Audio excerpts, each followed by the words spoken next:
Okay, let's start our second session of the day.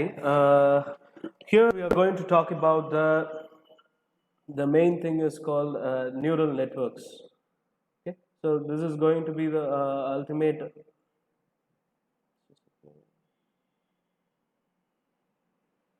Yeah, this is going to be the very good introduction for the neural networks that we are going to look ahead for the day, and even tomorrow also we are going to have a look ahead with the neural networks.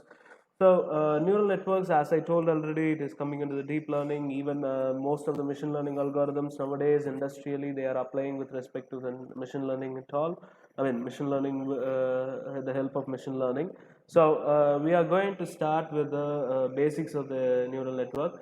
The very first thing we are going to talk about is how a neural network, the very good example for initiating the neural network is feed-forward neural network. We are going to talk about the FNN, and then we are going to simulate some of the examples like exclusive OR, and we are going to visualize how the gradient descent algorithm is being applied there, and what is the learning phase, and what are the activation functions that has been applied with respect to the current trend also. Okay, so this is the agenda of this session. So we'll start with the presenting what is a neural network basics at all. So as I told already, we are going to start with the feed-forward neural network. So it is a very good example or very good start for introducing with respect to the neural networks. Now here, feed-forward neural network is a multi-layer perceptron. Here you have two different words. Feed-forward neural network we have talked about. We have time, and here we are having a word called multi-layer perceptron. Before going to that, we have a word called perceptron. The perceptron is nothing but a neuron. We can just say it is like something like a neuron. So neuron is nothing but a single. It is a structure or it is a summer. Basically, it can be a summer. So summer is the sense whatever the input value will be, and it will give you the addition of the values. Okay, we call this perceptron as, I'll just have a note about it so that you can identify.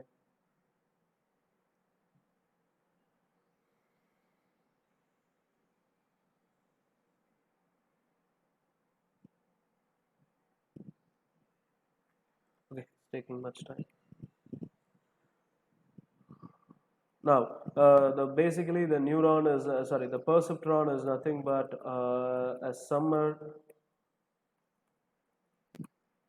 The summer is nothing but it is something like when whatever the value that you are going to give an input, which is going to be the input is going to be some values, okay, some values, and then output is going to be some of those values.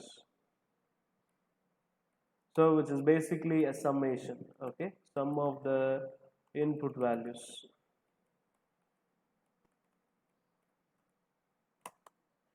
So this is going to be the basically the perceptron will do is basically, as I told already, you will be having a structure like the neural networks will be a structure like layered architecture, like layer by layer. It will be arranged in the way of layer by layer, and those things will be completely connected also.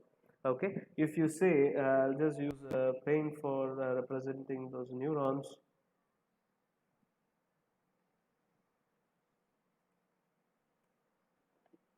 So a perceptron will be denoted by a circle kind of stuff like this. And how it will be arranged is it will be arranged in it will be arranged in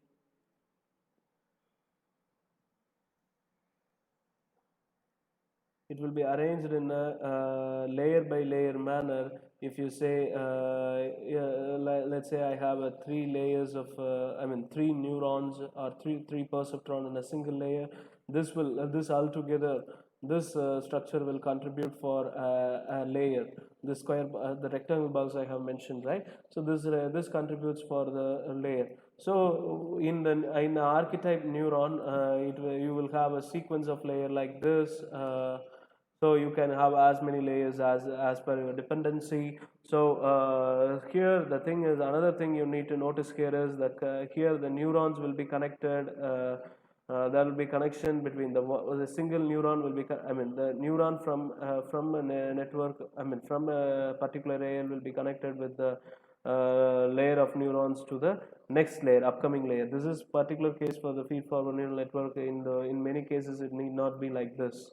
Okay, in the particular neurons, there we will see some examples where we will deviate from this certain conditions. So, so you can see that a particular neuron in the layer one will be connected with all the neurons from in the layer two. Let's say this is going to be the layer one, and this is going to be the layer two. So you can see that layer. I mean, let's say this is going to be the N11, and this is going to be N22. Sorry, 1 2 first layer and second neuron. This contributes for, let's say, N13. Okay, so in this case N11 will be connected with all the neurons in the upcoming layer, and N12 will be connected to all the neurons in the upcoming layer, and N13 will be connected with respect to the upcoming layers. Okay, so this is how the architecture will look like. So you can see that this is nothing but the multi-layer perceptron, which is nothing but you will have the more than one layers will be there. So, and second point is the most important point with respect to the even all the neural networks also. So is nothing but FFN, or which nothing but feed forward neural network, is to approximate some function F star.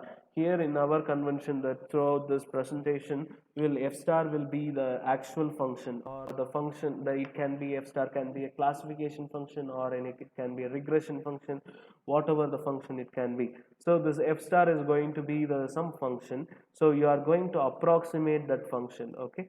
So it can be a y is equal to x square function, or it can be a y is equal to x square plus x square x plus 2, or some kind of function it can be. So whatever the function you are taking in, you are going to represent in the feed forward neural network function itself. So I'll talk about what is the feed forward neural network function and all in the upcoming slides. Now you can see that you can see a similarity with respect to some of the topics that you have studied in the math. I think you might have studied in the math like Fourier series. There is a concept called Fourier series, right? Under the Dirichlet condition, any function can be represented in terms of sine and cos. Even the Fourier series is the basis for signal processing also.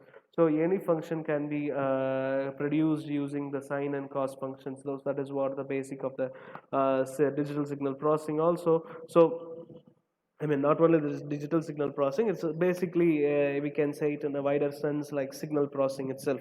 So it is something similar to this concept, like whatever the function may be f star, you can approximate using the neural network. So mathematically, the output of the neural network will be considered as y is equal to fx given the theta.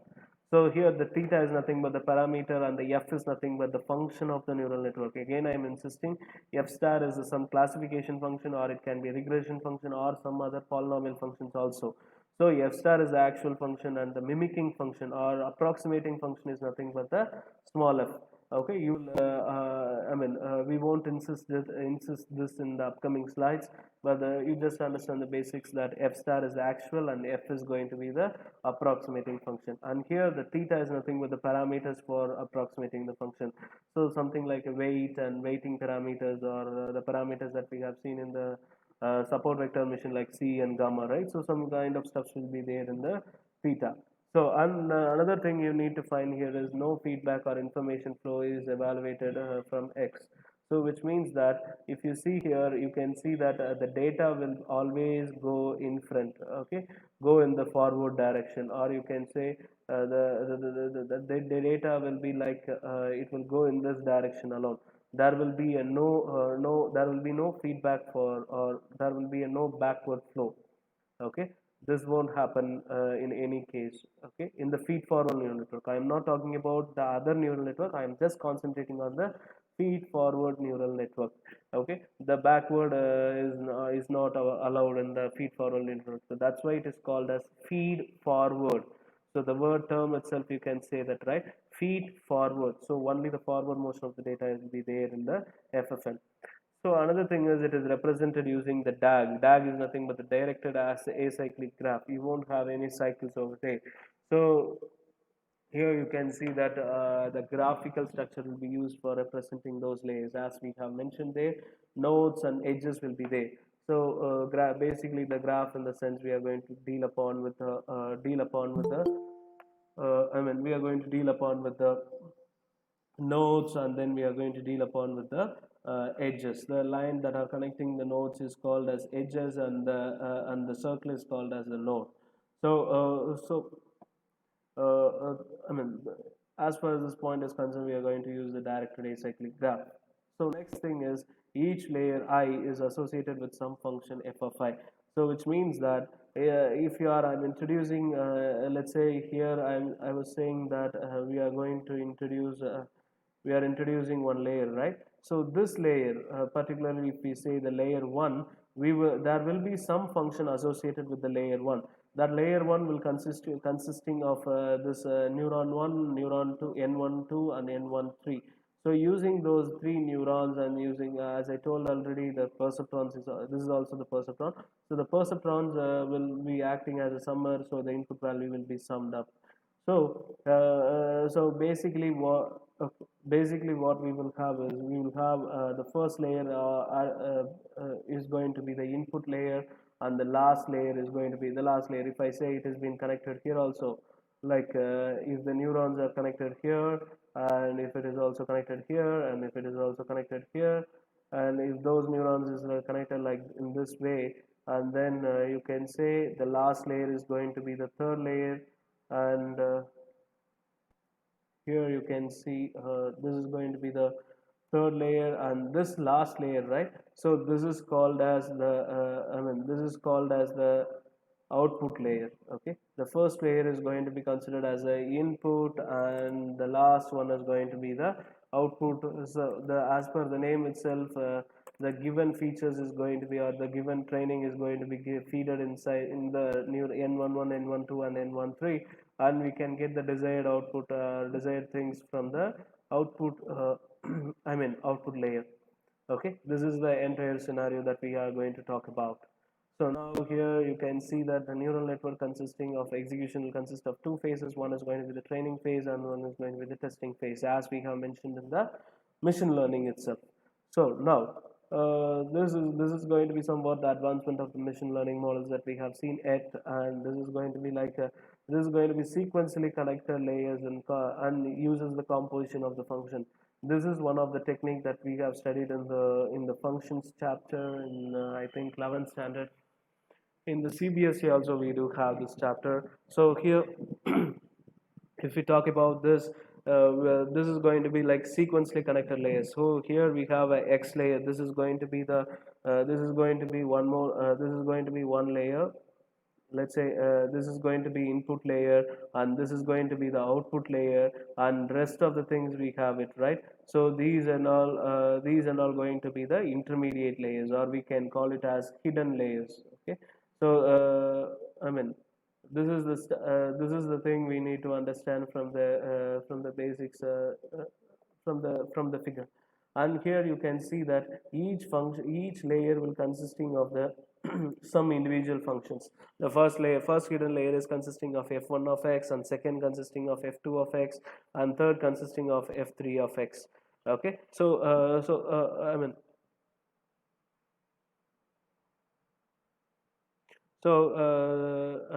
this is going to be the ultimate things that we are going to look upon. So each layer will consisting of some functions.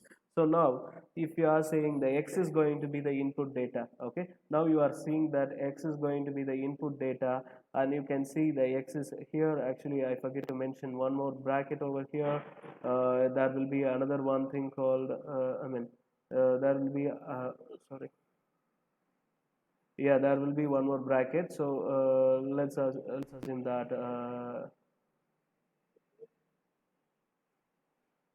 yeah, there will be one more bracket like this, and yeah, okay. Now here you can see that x is going to be the input of the f1 of x. You can see that f1 of x is nothing but, here the function's input is going to be the given input vector, and then the F2 will receive the F1 of X output. So F2 will receive obviously the F1 of X. So F2 of F1 of X. Okay. So we have a justification for the F1 of X, I mean F2 of F1 of X. So for consecutively the F3 of X is going to be the F3 of F2 of F1 of X. So F2 of X is nothing but F2 of F1 of X. So which is obviously F3 of F1 F2 of F1 of X. So output layer you will get it from here.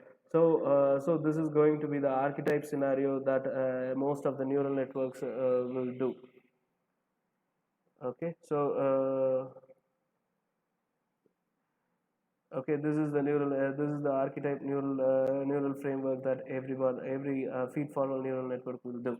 So here you have to see one more thing, which is nothing but the length of the chain is nothing but the depth of the model. Okay, so the length of the chain is nothing but here we are having the the layer of, I mean here the depth of the model is going to be the 5. Okay, here we can see the 5 layers of neurons, right? So we'll have the 5 layers, and here we will have the intermediate layers are told as, I mean, it will be the hidden layer, and as I told, the final layer is going to be the output layer, and the input layer is the first layer is going to be the input layer. Okay, so this is the archetype scenario over there. And next thing is we are going to talk about the execution in the neural network. So if you talk about the execution from the view of neural network, and even though from the view of training and I mean from the training or examples that we are given, I just want to give a vision. I just want to give an explanation with respect to the given training set.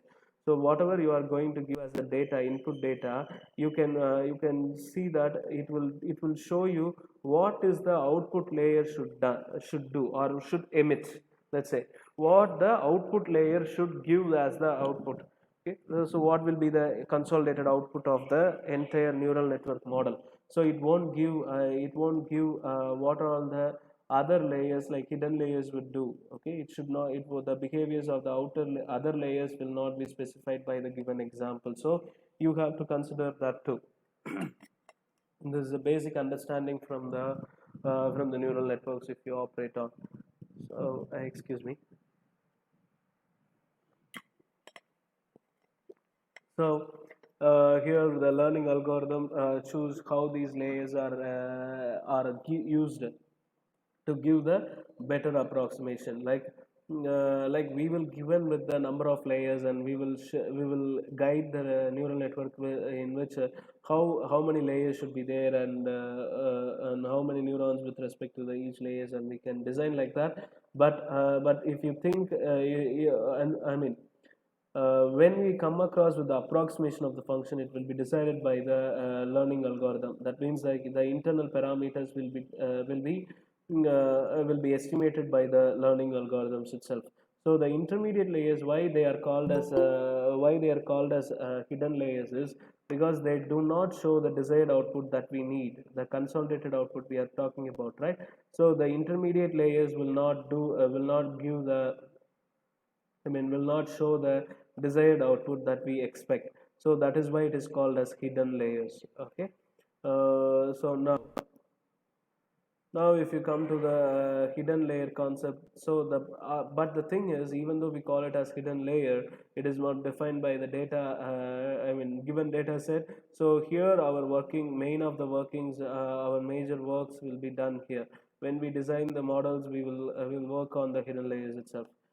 So hidden layer is nothing but it is going to be represented in a vector valued function. So vector with the values like we have seen the one cross matrix, like a single dimensional matrix, a column matrix, or either by a row matrix. So width of the model is nothing but the dimension of these hidden layers will be taken as a width of the models. So each units in the hidden layer receives the input from the other units and from the activation value also, and compute its own activation value. That word activation is a new to you. I'll talk about this in a wider sense in a bit, in a single minute. Just I just need to explain the current situation and then come back to the activation point. Now you can see that inside I mean, if you consider this layer, this neuron, you can see that it has been connected with the neurons of the previous layer. So you can see that each units in any hidden layer receives the input from the many other units also and compute its own activation value. The activation value is, if you talk about that, there is a two terms with respect to this. One is going to be the firing of neurons. So what is this firing of neurons is, if you say, just I need to, then I have to simulate a scenario. I'll just give a detail about this.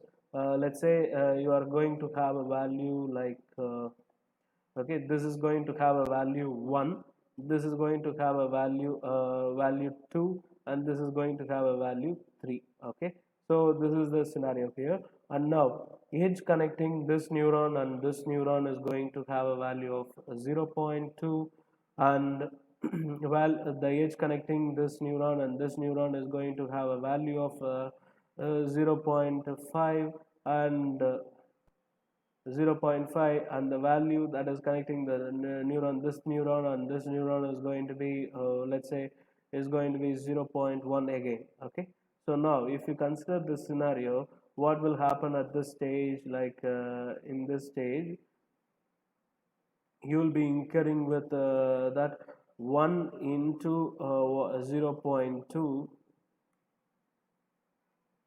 So at this stage you will get 1 into 0.2, and I'll maximize the font. Okay, 1 into 0.2 plus, what is the next one? The second neuron value is 2, so 2 into the edge value is 0.5 plus 3 into 0.1. Okay, so into 0.1. So you will calculate the value here, right? 0.2 plus 1 plus 0.3, and you can see which will result in 1.5. So the output of the first neuron in the output layer is going to be the 1.5. So you can see the clear picturization over here. So you can see, I mean, you can see that this one, I mean, this one has been multiplied, this one has been multiplied with the edge value, which is nothing but 0.2, and 2 is multiplied with the 0.5, and then you can see the 3 is multiplied with the 0.1, and then it has been added at this position. So we are talking about this neuron alone. So now if what happens here is, you can see that this one, okay, you can see that this one has its own effect on here. If you say, if this term doesn't present, the value will be reduced by 0.2, so it will become 0.3. Here this taking this value 0, I mean taking this neuron into an account is called as firing of neurons. If you say, let's say, yeah, I can put up in this words like, if if a neuron is said to be fired,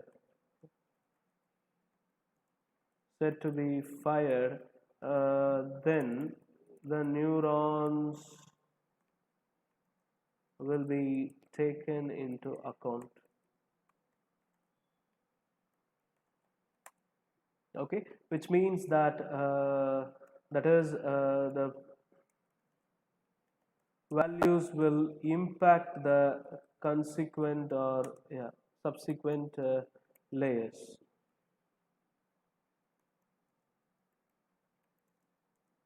So which means that here, if this neuron, let's say the corresponding this neuron is not fired, this value will be reduced by 0.2, right? So in kind of scenario this will act upon. That is what basically this point describes. So the activation word, right? So there is a word called activation, right? The activation word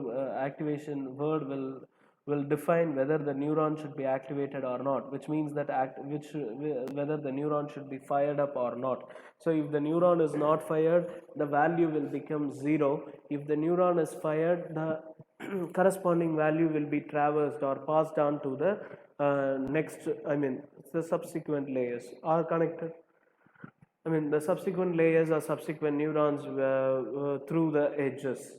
So another thing you need to consider there is here if you can have an activation function using the threshold values, or you can use the nonlinear functions for the activations. Those kind of stuff will be talked on the upcoming parts. Now, here for model representation, the nonlinear functions, for representing the nonlinear functions, transformed input phi of x, which is a nonlinear transformation function. So here, this is completely with respect to several types of with respect to the you can say, we can represent this as this is the perspective from the kernel. Actually, if you talk about this, we can say it is from the kernel perspective. We will discuss that what is mean by kernel. As I have told earlier in the last session, in the yesterday's last session, we will discuss about what is the kernel and how it will be acted upon in the upcoming slides. Now, here the activation function is nothing but is used to compute the values of the hidden layer itself. So the whatever the which means that the neuron, you can see, you can see that you have a neuron here, right? So if I say I'm having a neuron, so if I have a neuron here, let's say this neuron will be, or let's say this neuron, probably this neuron will be associated with the activation function that is been acted upon to calculate the value here. Here we have mentioned 1, right? So even the activation function will be applied so that only the activation, the value 1 has been arrived there. So that value itself, that value itself we have arrived by through the activation function. Next thing is we are going to talk about the sample problem, which is nothing but exclusive OR problem. So I'll tell you why we have taken this problem in upcoming slides. Now, here when we define about this problem, like using the FFN, we have to classify or XOR should be computed. So I have told you that XOR is in one function. We are going to approximate the function with respect to the feed forward neural network. So I have told you whether any type of function it can be. So we are going to approximate using the exclusive OR. Okay, this is what the scenario is. And here in the for the exclusive OR, we need to know that we have a two input variables, and using the two input variables, we will have the four combinations of the input variables are possible, which means it's 0 0 0 1 1 0 and 1 1. So if the inputs are same, the output is 0, and vice versa to 1. So this is the exact scenario. This is the exact scenario of the exclusive OR. Now, the actual output is represented as a F star, and the approximated neural network is F. Okay, so yeah, exactly. So the actual output, as I told already, this is the notation basis. F star is going to be the actual function, and F is going to be the neural approximated function. So next thing what you are going to do is we are going to talk about the graphical view of the exclusive OR. And again, I'll talk about this and then come back to the points. This is I'll show you why we have chosen the exclusive OR. I'll just pick one more color which is not available here. Yeah. Okay. Right. Yeah. Now here you can see that the original space, right? So you have the black red dot denotes 0 and blue dot denotes 1. Okay. Now here you can see that given this okay, before that, this horizontal layer corresponds to x1, and this vertical layer will corresponds to x2. Okay, so this is going to be the current scenario, and here when x1 is equal to 0 and x2 is equal to 0, the output is going to be 0. When x1 is equal to 1 and x2 is equal to 0, which means that inputs are different, then it is going to be 1, and same case here and same case here. Okay, so when the x1 is equal to 1 and x2 is equal to 1, since inputs are same, it has been given as 0. Okay, so this is the ultimate scenario.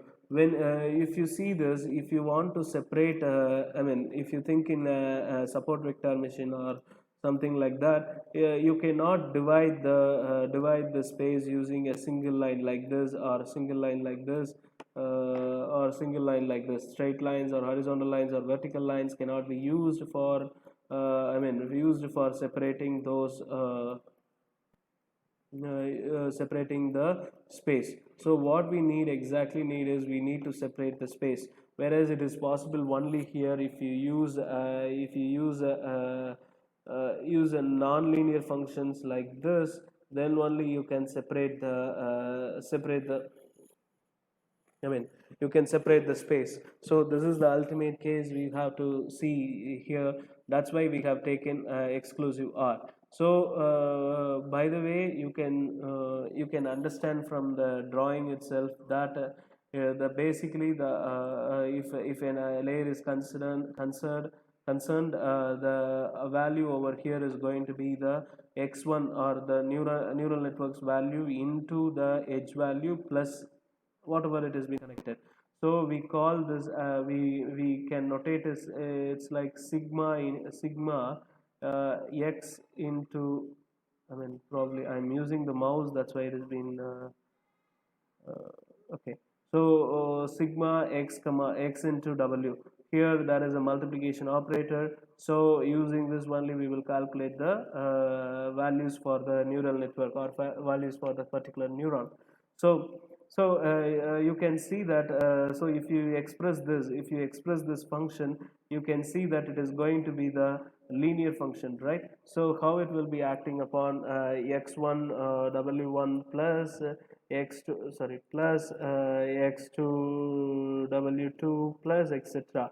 So it will be looking like this. So this is something model we have seen in the linear regression, which is equal to y is equal to beta 1x plus beta 2x plus beta 3x etc. to beta nx plus beta naught. So the same thing here. There we will come across with the last term is filled with beta naught, right? Which means that we will have I mean, we will have a constant term. That constant term is called as, I mean, we will across with the constant term, right? So that constant term is called as the bias. So there will be a concept called bias in the neural network. So the bias is nothing but, I mean, how we can address the biases. Let's say that will become also another node like this, and even this node will be connected with the I mean, connected with all the subsequent or all the consecutive layers. Okay, I mean, all the consecutive upcoming neurons. So this bias is I mean, this bias is constrained or restricted to the layer 2 alone. Okay, so each layer will have the bias. Okay, so this is how the archetype scenario, I just given mentioned the archetype scenario here, and this is how a particular feed forward neural network will act upon. So now here you can see that if you forget about this, you can see that you can see, I mean, you can visualize two kind of relationships. When x1 is equal to 0 at this occasion, x2 increases. As x2 increases, the output, which is nothing but f star, increases, right? So x1 is equal to 0. I am going to consider the x1 is equal to 0 condition alone. Now I am going to vary the x2.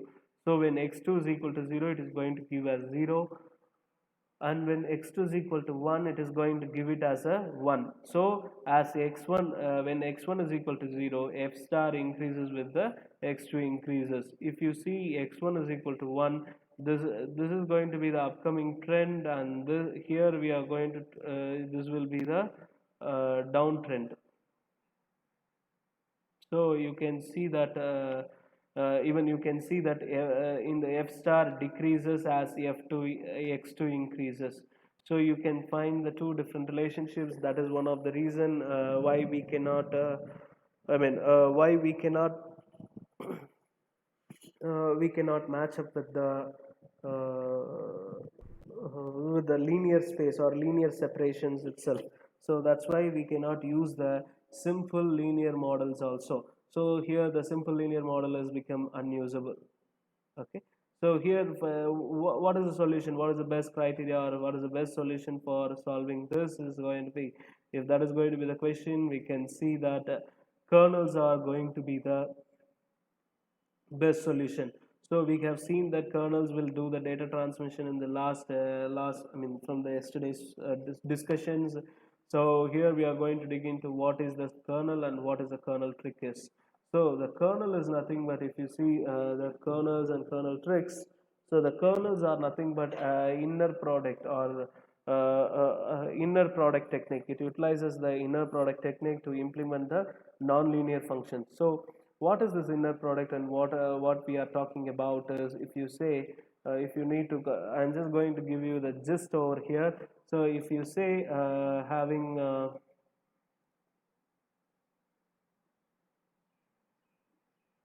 yeah, if you say a matrix matrix is like this, a row matrix, x x space y space z. Okay, now this is one linear matrix, right? So if you say another matrix in the column wise, okay, so x y and z. Okay, so this is how the scenario, and here this is also the matrix.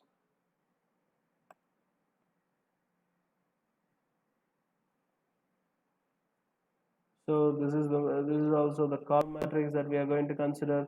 If you do a multiplication, matrix multiplication here, you will come across with the x square plus y square plus z square, right? So this is what the kernel trick is. Like, we are going to use the only the one-dimensional matrix, which is nothing but the linear model, and using the multiplication or inner product space, we can make it happen with the quadratic equation. So if you multiply two matrix, you will get up. You will get with the x square plus y square plus z square, which is the linear model that you can think of.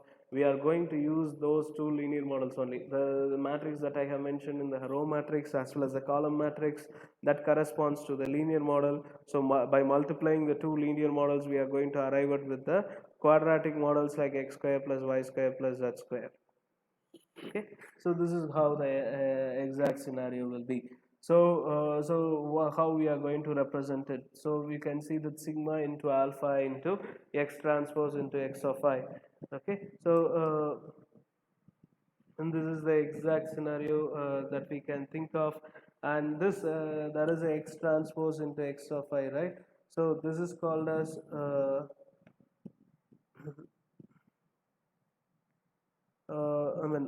this is called this is called as the feature function. The kernel function. The kernel function will be denoted by using the k of, the variable k will be used for denoting the feature. The kernel function, and phi is nothing but here the k of, the kernel function will be denoted as phi of x into phi of x of I. This phi of is called as the feature function that I have already mentioned about this, like. This phi of x is nothing but used for the nonlinear transforming function. So that is what we have mentioned here. So k of is nothing but the described kernel. Okay, so this is similar to applying the linear model in the transformation feature vector. Linear model in the. Is there anyone even on? Yeah. Okay, now we can see that the transformation feature vector, this is similar to the applying the linear model in the transformation feature vector.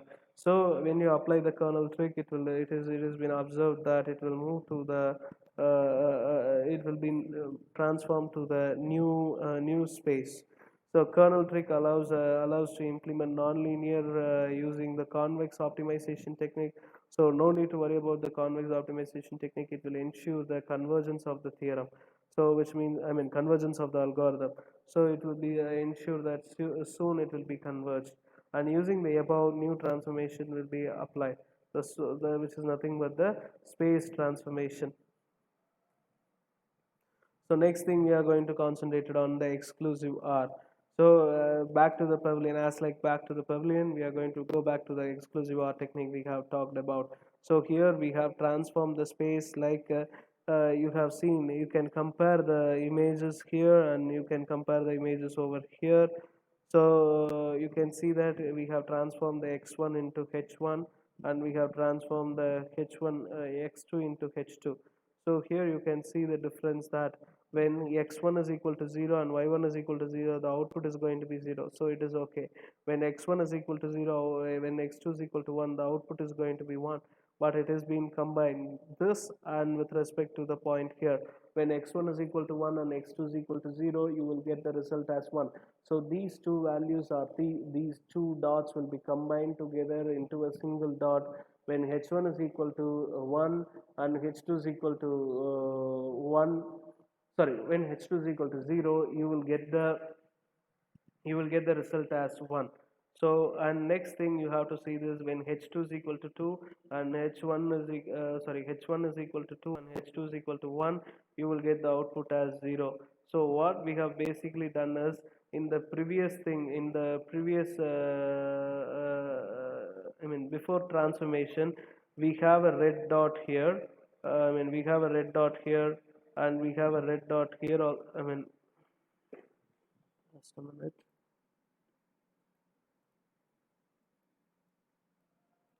So in the previous things, what we have is, I'll just mention in the way that I have represented there. So here we will have a red dot, and here also, sorry, here we will have the blue dot. So in the previous case, we will have the blue dot here, and here also we will have the blue dot, and in the topmost position, when x2 is equal to, x2 is equal to 1 and x2 is equal to this thing, we will have the red dot here. This is the previous scenario, and this has been transformed to this. This red dot has been maintained as such, and this blue dot has been combined and it has been mentioned here. So single dot represents the two outputs, and here you can see that this dot has been converted, or it has been shifted to the next one. Okay, this is how exactly it has been done. So the now here you can see that four dots there, right? Now the transformation will be looking like this.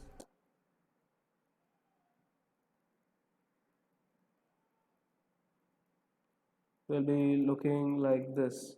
So here the transformation, I think you can visualize how it has been transformed there. So now, if you check the condition transformations over here, as h1 increases, h2 also increase in h1 leads to decrease in h2. So which means that h1 is equal to 0, it has been 0, h1 is equal to 1, it has been 1, and h2 is equal to 2, h1 is equal to 2 and h2 is equal to 1, it has been leading decreasing. So you can see the increasing here, and you can also map the scenario with the wider range also. So in the both scenarios, you can see the only one relation being applied, so it is possible to separate the plane with using the linear line. So this linear line is also enough to separate the boundaries. Like this will become the decision boundaries. So the transformation must be done after the input layer. After the input layer has been done. So the result comes in the hidden layer. So here, if you do this kind of transformation, like you have done, it is a headspace we have mentioned. So we have done a transformation here, right? So in order to performing this transformation will lead to, this transformation will lead to one more addition of a hidden layer. So that is what we are going to look at upon.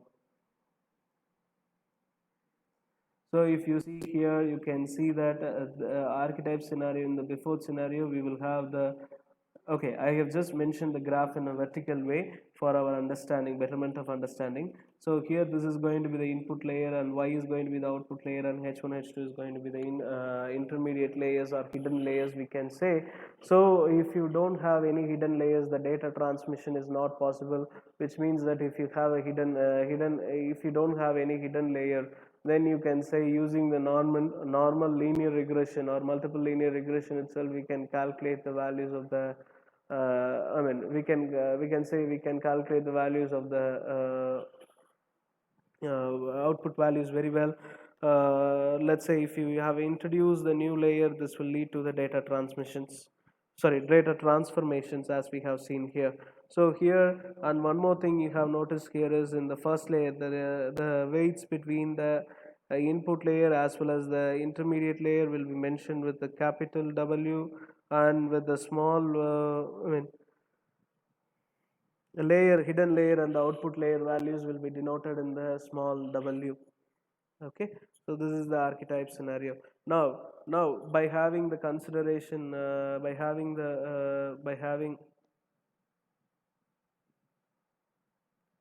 so by having that in concern, you can see that f1 is nothing but the function of the hidden layer.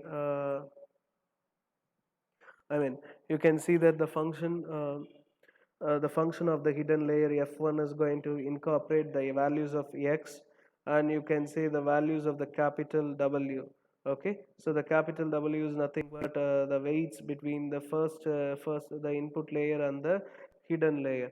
So by having this itself, you can see this function will deal with respect to the input layer as well as the capital W weight vector. So next thing is going to be, you are going to consider is the consecutive layer, which is nothing but the output layer. So the output layer will also incorporate I mean, the output layer will also incorporate the I mean, the output layer will also incorporate one more function, which is called as which is called as f2 of h of small w comma b, which is equal to h transpose w. So here we can see that this b and this c are nothing but the biasing constants. So this will be added up here. Actually, the b will be added up here and c will be added up here. This will be here, the c will be added up here. Okay, so here you can see that. So I have not mentioned because I just want to give you the gist. That's why I have not mentioned here. Practically speaking, it will be acted like that. So in the upcoming slides we can observe that changes also. So overall model, if you talk about the overall model, let's say the entire neural network approximation, if you talk about f of x comma w comma c comma w comma b, so it will be like a composition of function, as I have told already, f2 of f1 of x. Okay, so now second thing is a nonlinear function is required to control the effects of the linear weights, sorry, learned weights. So not only the nonlinear functions, we can use the linear functions also. I'll say why we need the nonlinear functions in the upcoming slides. So that is the activation function, and that can be represented by the activation function is often represented by the small g. Inside that, it is going to be the w transpose x plus c that I have showed. I mean, I have told you right here the c is been hidden, or c is been not mentioned here. You can see that it has been added here, right? So that is what mentioned here. So c means bias here. So for exclusive OR, we will consider the ReLU activation function. We'll talk about what is meant by ReLU, rectified units actually. So here you can see that just a second. Yeah, here you can see that visibility of the activation function. We have mentioned here the ReLU activation function here. So ReLU stands for, the ReLU stands for the rectified linear activation function. So here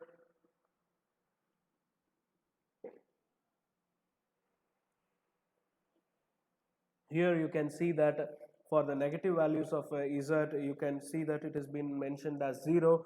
For the positive values, it has been a linear function. So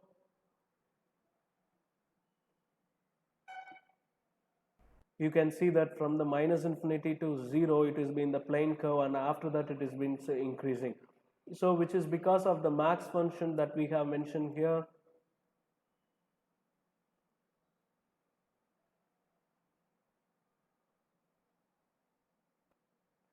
So here we are comparing the z value with respect to the 0. So if it is going to be the z is nothing but the w transpose x plus c, which is nothing but the output of the before layer, which means that output of the the value that has been calculated at the h1. Let's say, for example, I'm just showing that it has been calculated at the h1, or it can be calculated at h2. So depending upon that value, that will be compared with that will be compared with the that will be compared with the 0, and then you will if there is a negative value, obviously the 0 is compared with, if the 0 is compared with the negative value, obviously that will be the 0 will be higher, so 0 will be emitted. That is a major reason we have the flat curve for the negative values. Okay. So the next thing is the final model. The overall model will be looking like, since we know that F2 also, which has the H transform into W. So here instead of the H, we can say it has been substituted with the W transform into X plus C. So if you substitute like that, you will get a term. You will get an equation like this. So now here we have mentioned about what is the final model, right? So depending upon this only, this will be this activation function will be applied at the each and every neurons that has been present in the hidden layer. So we are going to use the ReLU activation function for the considered example. So if you say at the initial stage, if the perceptron learning algorithm, we have a thing called PLA, which PCA is different. We have two things called PCA and we have PLA. So what is this PCA is? It is something related to the dimensionality reduction. So it is not related to anywhere related to here. And if you talk about the PLA, which is nothing but the perceptron learning algorithm.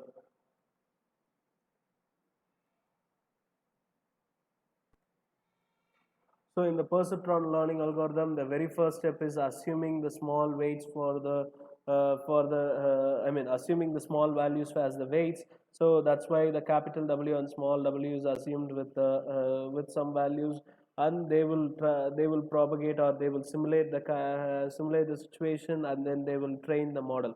So that is one kind, and here we are initialized with the 1 1 1, and C is going to be 0 minus 1, and you can see that W is going to be 1 minus 2. So this is going to be the input matrix is nothing but the capital X, which is going to hold all the four kind of scenario. But in the practical, if you give a practical scenario, the first row will, or first row, any of the four rows will be the input vector. So for convenience, we are making the entire input as a single matrix. So now we are going to perform the actions that we have mentioned before. So xw will be mentioned as xw will give you the 0 0 1 1 1 and 1 1 and followed by the 2 2, which means that for 0 0 it has been calculated as 0 0 as a weight or xw, and for 0 1 it has been mentioned as 1 1, and 1 0 is be 1 1, and 1 1 will become 2 2. So now we are going to apply the C is nothing but the bias that I have told you. So while applying, you should not worry about the dimension of the matrix, or the dimension of the matrix is 4 cross 2. How we can apply the 2 cross 1 matrix? So you have to understand that this will be applied with each and every input. Each and every values of the input. So you can see that it will be applied to this 0 minus 1 will be applied to the single row. So after adding the 0 minus 1 with the 0 0, it will yield the 0 minus 1. So the second value is minus 1, right? So it will become the minus 1, and after adding 0 minus 1 with 1 1, it will become 1 0, and again 1 0, and again 2 1. Okay, so 2 2 will be converted into 2 1. you can see that after applying the activation function we have considered as ReLO. For the negative values it will be 0, and for the positive values the same values will be there. Here inside the internal, inside the values, the only negative values here is -1. -1 will be converted to 0. So altogether you will get the 0, 0, 1, 0, 1, 0 and 2, 1. So you can see that this is the space that we have mentioned in the diagram, right? 0, 0, 1, 0 and 1, 0 and 2, 0, 2, 1. So this is the same space that we have done here. So this is the output of the what is that, the middle layer, which is nothing but the hidden layer. So, and it is, if it is multiplied with the small w matrix, if you try it out, you will get the desired result. Okay, so this is how the actual exclusive OR will takes place. So here for minimization and maximization we will use the gradient descent. We have discussed much more things about the gradient descent in the previous session itself. So I am just skipping those things. This is same as we have discussed in the gradient descent while discussing about in the, yesterday's introduction to ML we have discussed about the gradient descent, right? It is the same thing that we have, that it's the same thing.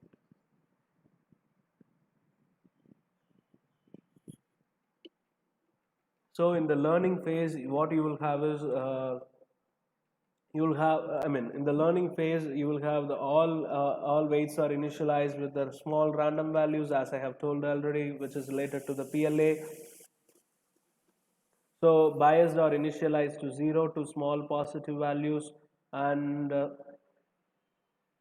this is going to be the iterative gradient based optimization algorithm for training. So which is nothing but you will have the gradient algorithm, gradient descent algorithm, it will be iterated. Even there are advancement for the gradient descent algorithm also, we have not looked up on that. But if you see if you look ahead with the gradient advancements of gradient descent, you can identify what you can understand what is the iterative gradient and everything.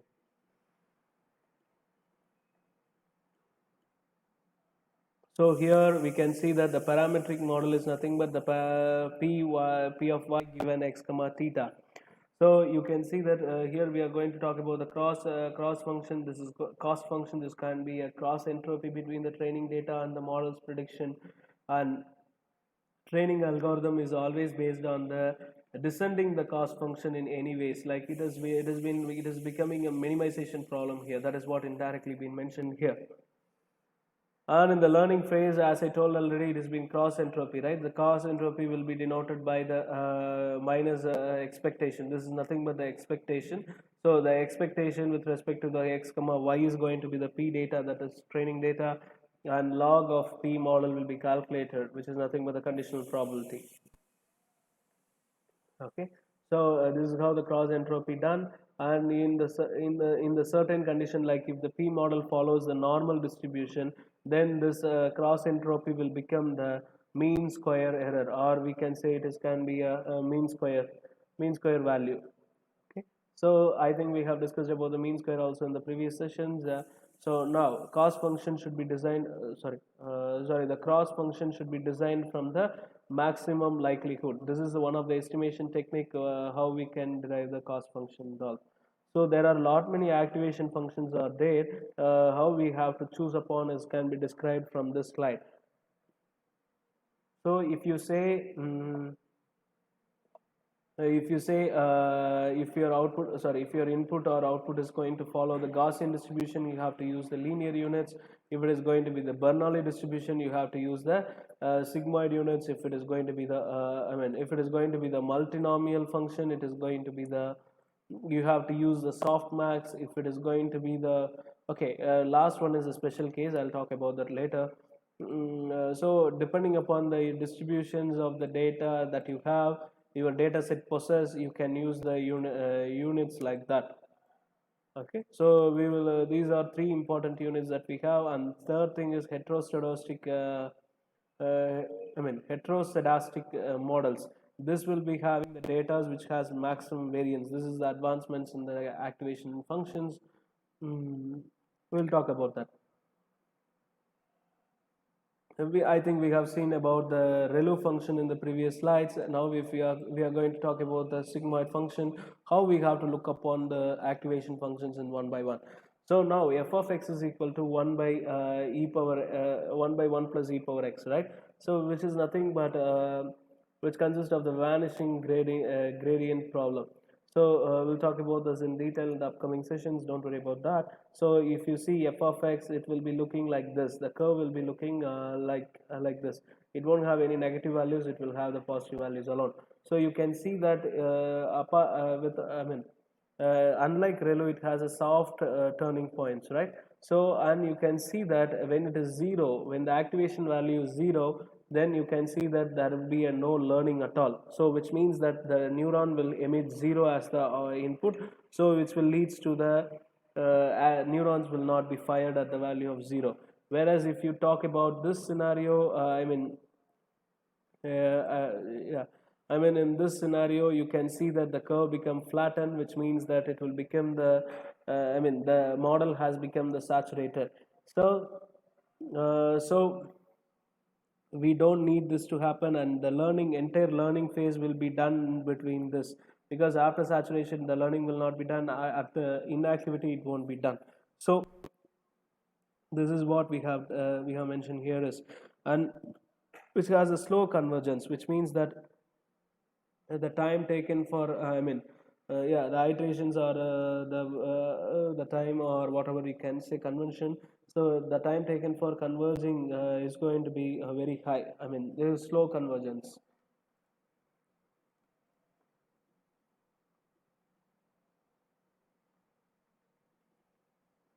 So this is the list of activation functions that is available in the industry.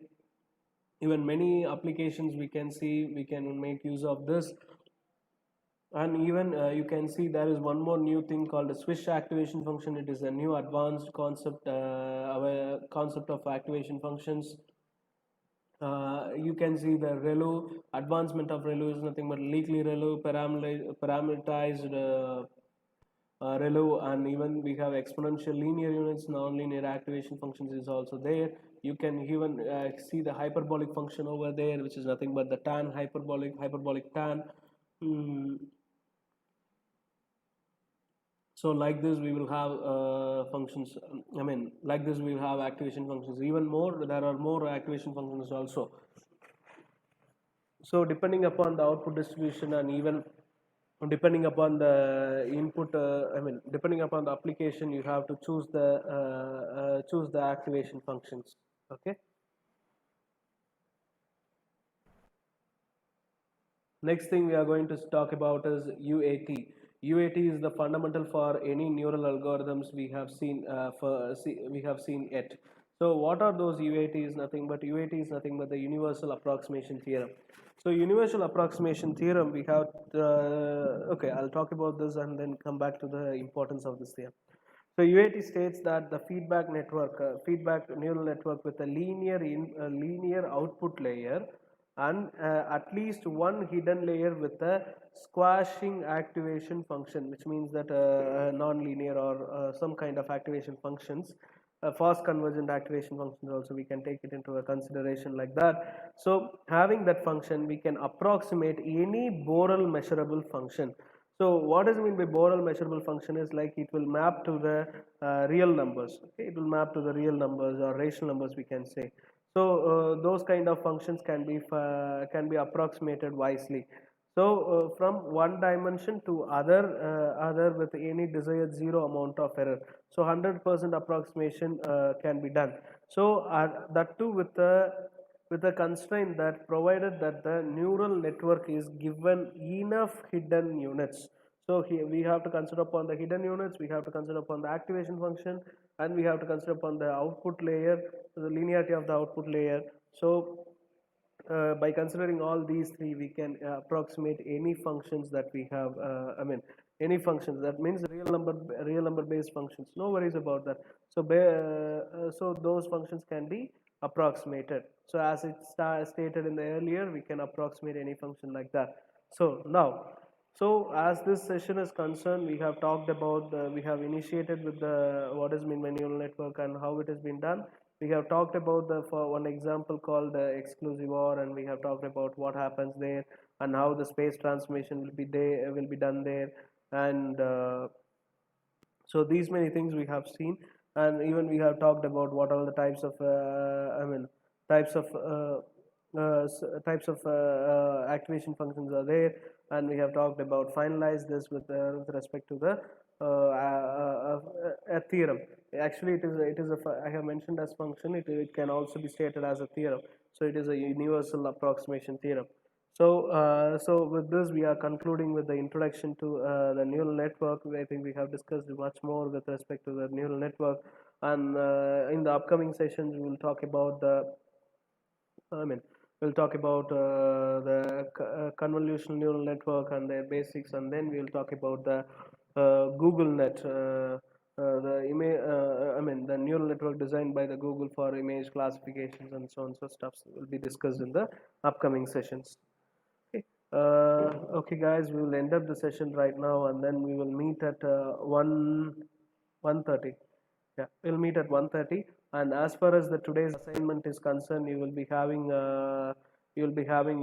three to four programming questions, and then you will be having the you will be having nearly three to four one mark questions, like you have done it in the Google Forms, right? So try to finish the try to finish the Google Sheets and Google Forms and the assignments as soon as possible by the daily basis itself, so that it won't trouble you in the future or in the weekends. Okay. See you guys at the 1:30. We will meet.